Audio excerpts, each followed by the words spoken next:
बशीर कहिए, नज़ीर कहिए, उन्हें सिराज मुनीर कहिए, जो सर बसर है।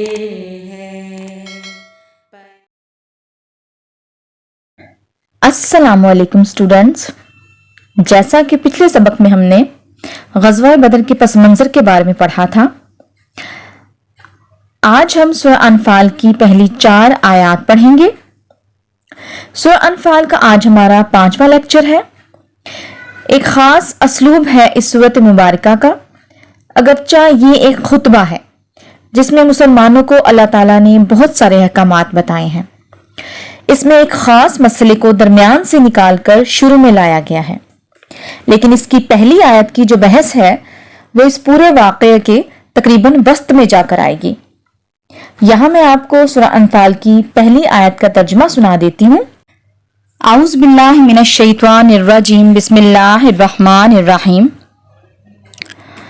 ए मोहम्मद सल्लल्लाहु अलैहि वसल्लम, मुजाहिद लोग तुमसे गनीमत के माल के बारे में दरियाफ्त करते हैं कि क्या हुक्म है। कह दो कि गनीमत अल्लाह और उसके रसूल का माल है, तो खुदा से डरो और आपस में सुलह रखो, और अगर ईमान रखते हो तो खुदा और उसके रसूल के हुक्म पर चलो। इस तर्जमे के मुताबिक हुआ कुछ यूं कि ग़ज़वा बदर के बाद माले गनीमत पर मुसलमानों में झगड़ा हो गया। चूंकि पहली जंग थी, माले गनीमत की तकसीम कैसे होगी, इसका कानून क्या है, इसका ज़ाब्ता क्या है, कुछ भी मालूम नहीं था। आम तौर पर अरब में जो पहले रिवाज था वो तो ये था कि जिसके हाथ जो लग गया बस वो उसी का है। वो तो लूट मार जानते थे, बाकायदा जंग और उसके मुनज़्ज़म असूल तो वो जानते ही नहीं थे। अब सहाबा कराम ने ग़ज़वा बदर में ये समझा कि जो माल गनीमत जिसने हासिल किया वो उसी का हो गया। कुछ सहाबा कराम ने कहा कि हम तो यहाँ हुज़ूर नबी करीम सल्लल्लाहु अलैहि वसल्लम की हिफाजत पर मामूर थे, हम तो माल गनीमत इकट्ठा नहीं कर सके, तो इसका मतलब ये तो ना हुआ कि माल गनीमत में हमारा कोई हिस्सा नहीं होगा।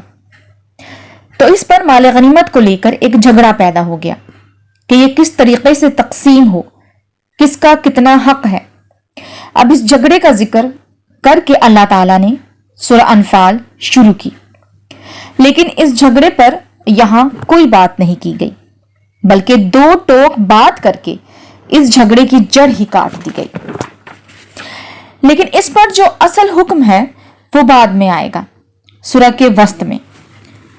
माले गनीमत के लिए यहां लफ्ज आया है अनफाल, और फरमाया गया, ए नबी, ये आप सल्लल्लाहु अलैहि वसल्लम से अनफाल के बारे में पूछते हैं।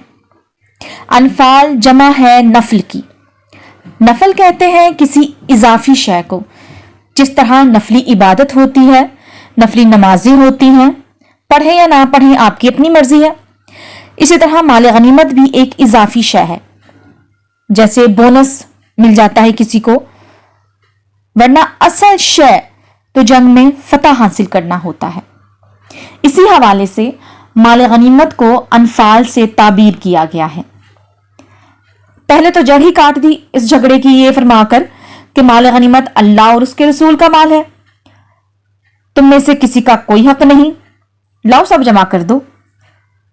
ये फतह जो है वो तुम्हारे हाथों नहीं आई, ये फतह अल्लाह ताला की खुसूसी मदद से आई है, लिहाजा किसी का कोई हक नहीं।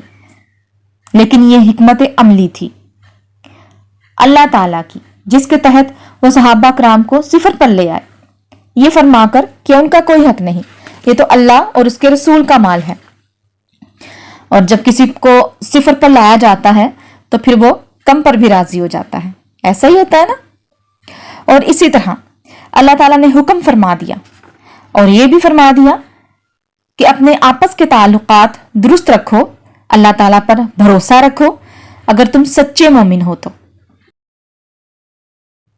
اب ہم سورہ انفال کی دوسری آیت کا ترجمہ پڑھتے ہیں.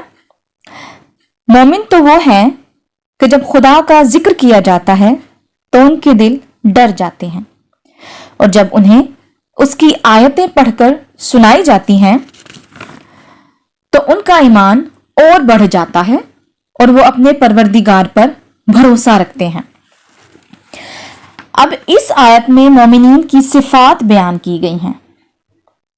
اس بات کو سمجھنے کے لیے ہمارے لیے یہ جاننا بہت ضروری ہوگا کہ مسلمان کون ہے اور مومن کون ہے.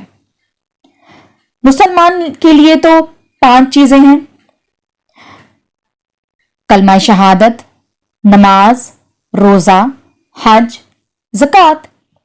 لیکن حقیقی مومن کے لیے اس میں 2 اضافی چیزیں شامل کرنی پڑیں گی.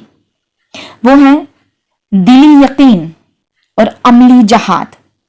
بندہ مومن کے لیے یہ دونوں چیزیں بھی ہونی چاہیے، یعنی دل سے پورا یقین ہو اللہ اور اس کے رسول پر، اور اپنی جان و مال سے جہاد کرنے سے بھی وہ گریز نہ کریں. اسی طرح آیت نمبر 3 میں بھی اللہ تعالیٰ نے مومنین کی صفات بیان کی ہیں.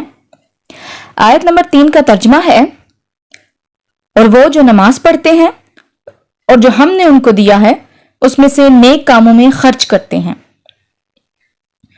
تو اللہ تعالیٰ نے یہاں پہ نماز پڑھنے کا حکم دیا ہے. قرآن پاک میں جگہ جگہ ہمیں نماز پڑھنے کا حکم دیا گیا ہے. نماز مومن کی معراج ہے، اور کافر اور مومن میں فرق صرف نماز کا ہی ہے. نماز کی معافی کسی طور پر بھی نہیں ہوگی. اگر آپ بیمار ہیں یا کسی وجہ سے چل پھر نہیں سکتے یا ٹھیک سے نماز کے جو ارکان ہیں وہ ادا نہیں کر سکتے، تو اس میں بھی اللہ تعالیٰ نے آسانی پیدا فرما دی ہے کہ آپ لیٹ کر نماز پڑھ سکتے ہیں، آپ بیٹھ کر نماز پڑھ سکتے ہیں، لیکن نماز کی معافی کسی طور ممکن نہیں. اس کے علاوہ اللہ تعالیٰ نے فرمایا ہے وہ لوگ جو نیک کاموں میں خرچ کرتے ہیں جو ہم نے ان کو دیا.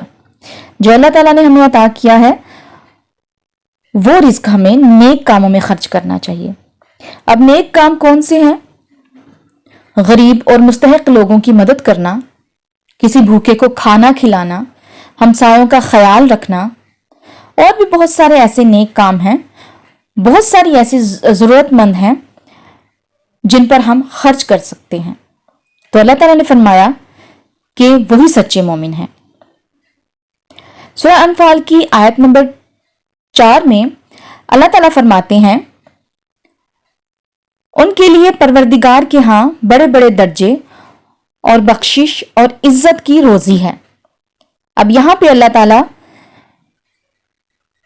مومنین کے درجات کے بارے میں بیان فرماتے ہیں کہ جن مومنین میں یہ ساری صفات ہوتی ہیں اللہ تعالیٰ ان کو کس طرح انعامات سے نوازتے ہیں، ان کے درجات کس طرح بلند فرماتے ہیں، اور انہیں بخشش کی خوشخبری سنا دی اللہ تعالیٰ نے. اسٹوڈینٹس، آج کا ہمارا لیکچر یہیں تک تھا. اگلے لیکچر میں ہم سورہ انفال کی اگلی آیات پڑھیں گے. اگر آپ کو کوئی سوال پوچھنا ہو یا کسی بات کی سمجھ نہ آئی ہو تو آپ مجھے کمنٹ باکس میں لکھ کر پوچھ سکتے ہیں یا مجھے میل بھی کر سکتے ہیں. اللہ حافظ.